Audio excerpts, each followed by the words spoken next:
আসসালামু আলাইকুম everyone, welcome to আভাস লাইফস্টাইল ব্লগ। কেমন আছেন সবাই? আশা করি সবাই ভালো আছেন। আপনাদের দোয়ায় আমিও আল্লাহর রহমতে বেশ ভালো আছি। নিয়ে আসলাম আরেকটি ব্লগ নতুন করে আপনাদের মাঝে। আশা করি দেখতে থাকুন, ভালো লাগবে অবশ্যই। এই তো, এটা ছিল সকালবেলা। আমি নিচ থেকে কিছু সবজি কিনে নিয়ে এসেছি। ফুলকপি, স্কোয়াশ আর লাউ, গাজর, টমেটো। এগুলো গুছিয়ে নিচ্ছি। দুন্দুলও এনেছি। মেয়ে বলছিল দুন্দুল দিয়ে চিংড়ি মাছ দিয়ে খাবে, সেজন্য দুন্দুলও নিয়ে আসলাম। এটা অবশ্য দুন্দুলের সিজন না, কিন্তু দুন্দুলটা অ্যাকচুয়ালি এখন মনে হচ্ছে 12 মাসের সবজির মতো হয়ে গেছে।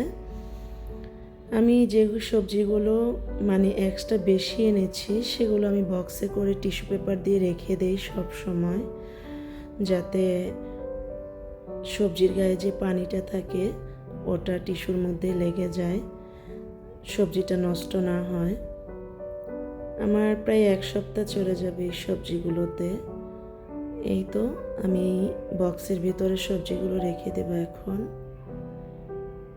আসলে কি জানেন, সবজি আপনি যতটা ফ্রিজে না রেখে খাবেন ততই ভালো।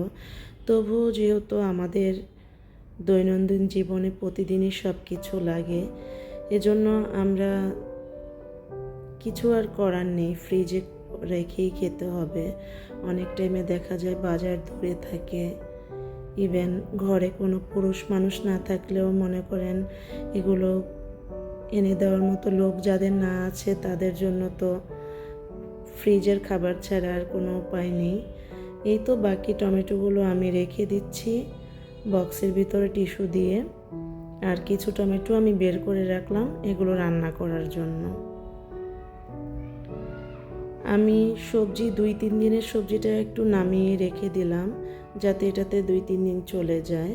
আর বাকি সবজিগুলো আমি ফ্রিজে রেখে দিলাম। আর কিছু সিম, ধনেপাতা, ওগুলো আমি আগেই গুছিয়ে রেখে দিয়েছি। এই তো, এখন এগুলো নিয়ে যাচ্ছি গোছানোর জন্য। তো মেয়েকে দিলাম, মেয়ে ফ্রিজে রেখে দিচ্ছে আর আমি এখানটা মুছে ফেলছি। এটা ছিল আমার চা খাওয়ার পরের ভিডিও ক্লিপস। আমি যতগুলো, আমি যেহেতু চা লাভার, ডিফারেন্ট কাপে আমি চা খেতে বেশ পছন্দ করি। একটা একটা করে কিনতে কিনতে কখন যে এত কাপ হয়ে গেছে জানি না। আমার শোকেজের ভিতরে আরও আছে, যেটা ওয়াল ক্যাবিনেট, ওটার ভিতরে আরও অনেক কফি মগ আছে। এটা রেগুলার ইউজের জন্য এখানে রেখে দেই আমি। ডাইনিং ওয়াগনের ভিতরে রেগুলার জিনিসপত্র রাখতেই ভালো। আর যেহেতু আমি একা হাতে সব কাজ আমার করতে হয়, আমার হেল্পিং হ্যান্ড শুধু আমার ঘর মোছা, কাপড় ধোয়া ছাড়া আর কোনো কাজ করে না। ওয়াশরুম পরিষ্কার ছাড়া এই 3টা কাজই উনি করে যান। আর বাকি কাজগুলো যেহেতু আমার একা হাতে করতে হয়, সেজন্য আমি ডাইনিং ওয়াগনের ভিতরে যেগুলো রেগুলার ইউজের সেগুলো রেখে দেই। আর শুকিয়ে যখন র্যাক থেকে মুছে রেখে দেই, শুকানোর পরে সম্পূর্ণ জিনিসগুলো আমি ওয়াগনের ভিতরে রেখে দেই, যাতে পরিষ্কার পরিচ্ছন্ন থাকে। কারণ দেখা যায় কি, ধুয়ে রাখার পরে র্যাকের ভিতর রেখে দিলে ওটা শুকিয়ে যাওয়ার পর যদি না রাখি, তাহলে দেখা যায় তেলাপোকা বিভিন্ন জিনিস ঘটতে পারে। আমি অফ ক্যামেরায় চা করে নিয়েছি আর ডিম সিদ্ধ করে নিয়েছি। এটা সকালবেলার নাস্তা। আজকে কেউই ভারী খাবার খেতে চাচ্ছিল না, এই জন্য চা, বিস্কিট আর ডিম সিদ্ধ দিয়ে নাস্তাটা সেরে নিলাম। তো দুপুরে রান্না করতে চলে আসলাম। এটা টমেটো ভাজি করব আমি। টমেটো ভাজি না, অ্যাকচুয়ালি চাটনি। এখানে আমি পেঁয়াজ আর কাঁচামরিচ দিয়েছি আর টমেটোগুলো পাতলা পাতলা করে কেটে নিয়েছি। এখন দিয়ে দিয়েছি একটু হলুদ মরিচের গুঁড়ো আর লবণ, আর দিয়ে দিব অল্প পরিমাণে তেল। এটা বেশি কোনো উপকরণ লাগে না। এভাবে টমেটো চাটনিটা করে খেয়ে দেখবেন, বেশ মজার হয়। আর দিয়ে দিলাম একটু আদা রসুন পেস্ট। এখন আমি এটা ভালো করে মাখিয়ে নেব। দিয়ে দিলাম অল্প পরিমাণে তেল। এখন ভালো করে মেখে নেব। মেখে আমি আপনাদের দুইটা তরকারি আমি দেখাবো শর্টকাট, যাতে একদম শর্টকাটে করা যায়। আর আমি তাড়াহুড়া রান্না যেদিন বাজার থাকে আমার, সেদিন আমি এইভাবে করে 2 চুলার মধ্যে রান্না বসিয়ে দেই। যেহেতু গ্যাসের চুলা 2 চুলার মধ্যে বসিয়ে দিলে না আর রান্নাটা দেরি হয় না। এই তো আমি পানি দিয়ে দিলাম পরিমাণ মতো। এখন আমি আরেকটা তরকারিও হাতে মাখা করে দেখাবো। এটা এর আগেও আমি দেখিয়েছিলাম আপনাদের। এটা হলো বাইলার চুহি, যেটা আমাদের মুন্সিগঞ্জে বাইলার চুহি বলে এটাকে। তো আমি এখানে বাইলার চুহি নিয়েছি, আর নিয়েছি অনেকটা পরিমাণ পেঁয়াজ কুচি দিয়ে দিলাম। দিয়ে দেব এখন কাঁচামরিচ কুচি। এইভাবে রান্না করলে আপনার দেখবেন সময়টাও বেঁচে যাবে, ইভেন রান্নাটা করতেও অনেক তাড়াতাড়ি হয়, আর শরীরও বেশ খারাপ লাগে না। কারণ রান্নাঘরে আমাদের মেয়েদের যেহেতু অনেকক্ষণ থাকতে হয়, সেজন্য আমি বলবো যে কিছু কিছু রান্না যদি আমরা শর্টকাটে এইভাবে করে ফেলি, আমাদের মেয়েদের জন্য খুবই ভালো। দিয়ে দিলাম স্বাদ মতো লবণ, আদা রসুন পেস্ট, আর এখন দিয়ে দেব হলুদ মরিচের গুঁড়ো, আর দিয়ে দিব পরিমাণ মতো তেল।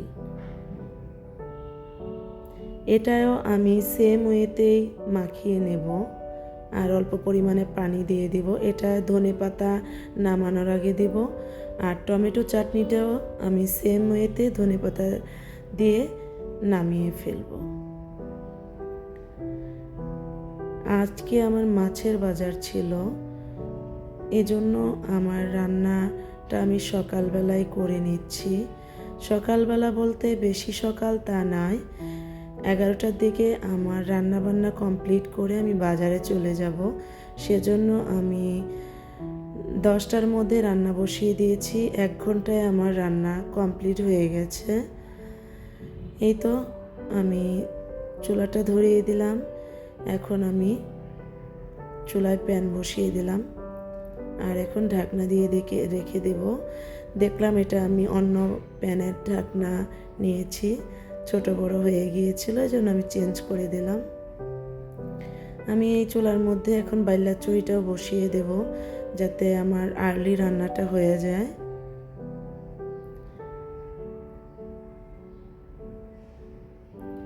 আমি একটু নেড়ে দেব এখন।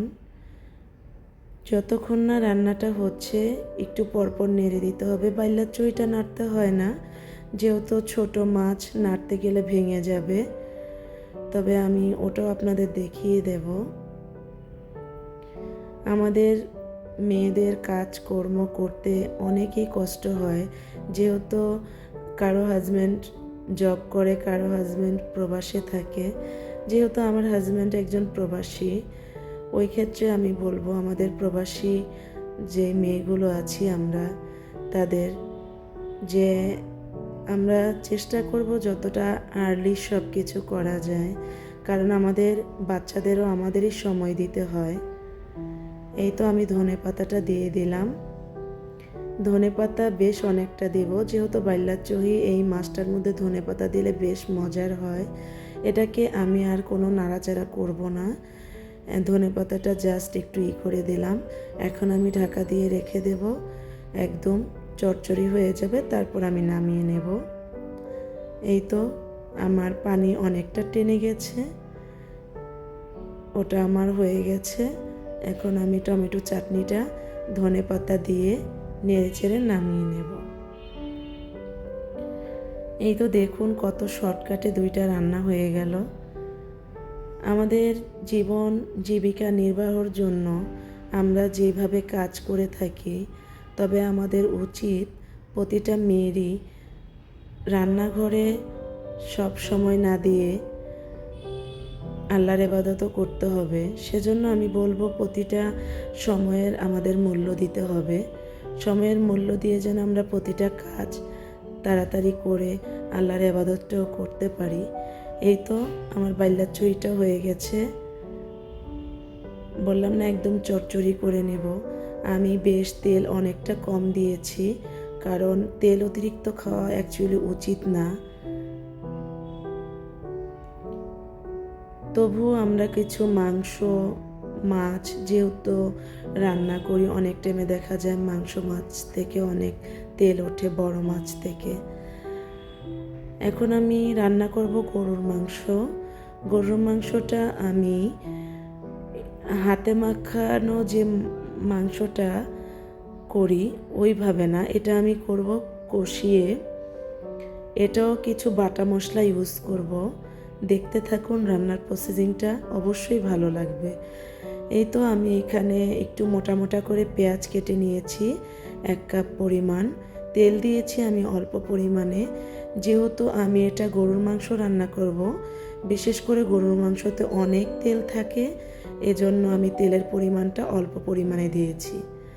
আর আমি যে গরুর মাংসটা কিনে এনেছি সেটার মধ্যে বেশ অনেকটা তেল ছিল। এটা আমি কষিয়ে রান্না করব ঠিকই, তবে আমি আগে থাকতে মরিচ, শুকনো মরিচ আর জিরে আর পেঁয়াজ এটা আমি কিছুক্ষণ ভিজিয়ে ব্লেন্ডার করে নিয়েছিলাম, সেটা এটার সাথে অ্যাড করব। ওটা আপনাদের দেখিয়ে দিচ্ছি আমি। এখন দিয়ে দিলাম আমি দারুচিনি, কালো এলাচ, সবুজ এলাচ, লবঙ্গ আর গোলমরিচ। এখন দিয়ে দিলাম আমি 2টা তেজপাতাকে আমি পিস করে নিয়েছি। আমি সবসময় তেজপাতাটাকে জারে ধুয়ে শুকিয়ে তারপর পিস পিস করে রেখে দিই। এই তো আমি আস্তে আস্তে পেঁয়াজটা একটু ভেজে নিচ্ছি যাতে পেঁয়াজটা একটু সফট হয়ে যায়।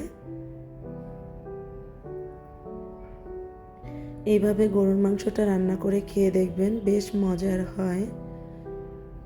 তবে বরাবরের মতো আমি আরও একবার বলে নিচ্ছি, আমার ভিডিওর কোনো অংশে যদি আপনাদের ভালো লেগে থাকে অবশ্যই লাইক, কমেন্ট, সাবস্ক্রাইব করবেন। আর আপনাদের কমেন্ট পড়তে আমার বেশ ভালো লাগে, অবশ্যই কমেন্ট করবেন আমাকে। যদি আমার ভুল ত্রুটি হয়ে থাকে অবশ্যই ক্ষমা সুন্দর দৃষ্টিতে দেখবেন। আমি দিয়ে দিয়েছি পরিমাণ মতো লবণ আর দিয়ে দিয়েছি ধনে গুঁড়ো, জিরে গুঁড়ো। এখন দিয়ে দিলাম হলুদ গুঁড়ো আর মরিচ গুঁড়ো। আমি হলুদ মরিচ গুঁড়োটা একটু কম দিয়েছি, কারণ আমি যে বাটা মশলাটা ইউজ করেছি ওইখানে আমি মরিচ ইউজ করেছি। এখন দিয়ে দিলাম আদা রসুন পেস্ট। আমি এখানে আদা রসুন পেস্ট অনেকটা পরিমাণ দিলাম, যেহেতু গরুর মাংস। এই তো সে আমার ব্লেন্ডার করা মশলাটা, বললাম না শুকনা মরিচ, জিরে আর পেঁয়াজ বেটে নিয়েছি, ব্লেন্ডার করে নিয়েছি, বেটে না ব্লেন্ডার করে নিয়েছি। ওই বাটা ব্লেন্ডার করা সেম কথাই আমি বাটিটা ধুয়ে আরেকটু পানি দিয়ে দিলাম যাতে মশলার কাঁচা গন্ধটা না থাকে। এখন আমি আস্তে আস্তে ভালো করে কষিয়ে নেব।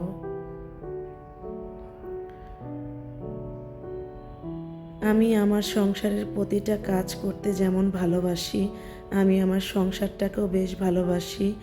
আমার হাজব্যান্ড, আমার সন্তান, আমার মা, আমার ফ্যামিলি কিভাবে ভালো থাকবে আমি সেই চেষ্টাটাই সব সময় করি। তবে কতটুকু ভালো কার কাছে হতে পেরেছি জানি না। তবে কি জানেন, মানুষ সারা জীবন কখনোই কারো কাছে ভালো হতে পারবে না, এটাই মানুষের জীবন। আমি মশলাটা অনেকক্ষণ কষিয়ে নিয়েছিলাম, তারপর আমি মাংসটা দিয়ে দিয়েছি। একটু মশলাটা আমি পুরো ভাজা ভাজা করিনি, কারণ আমি যেহেতু মাংসটা আমি এই পানিটার মধ্যেই সেদ্ধ করে নেব, বেশ অনেকটা সেদ্ধ করব, কারণ যেহেতু এটার সাথে আমি আলু ইউজ করব। এখন আমি ঢাকা দিয়ে রেখে দেব। আমার কষানো হয়ে যাবে, ইভেন আমার মাংসটাও সেদ্ধ হয়ে যাবে। আমি বারবার কিছুক্ষণ পর পর নেড়ে দিব এইভাবে করে।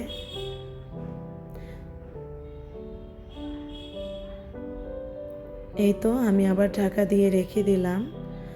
এই তো আমার কষানো প্রায় হয়ে আসছে। আমার প্যানের সাইডটা একটু পুড়ে গেছে, এটা যেহেতু চায়না কড়াই ধুলেই উঠে যাবে। তবে আমি এখন আলুটা অ্যাড করে দেব। তেল উঠে আসছে, ভিডিওতে তেলটা তো বোঝা যাচ্ছে না।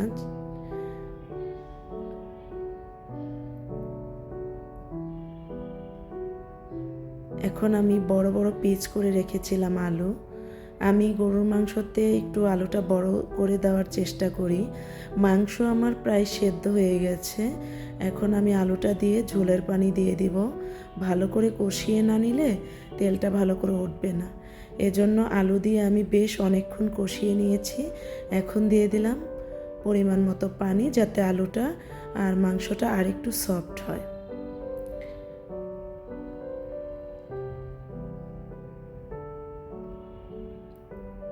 আমার প্যানটা যেন আজকে অনেক নাড়াচাড়া করছে চুলার ভিতরে। বুঝতে পারছি না, আমার চুলার বয়স হয়ে গিয়েছে, চুলাটাও চেঞ্জ করতে হবে। এই তো এখন আমি দিয়ে দিলাম ভাজা জিরের গুঁড়ো। ভাজা জিরের গুঁড়ো দিয়ে আমি ঝোলের পানি আরও কমিয়ে নেব, তারপরে আমি মাংসটা নামিয়ে নেব।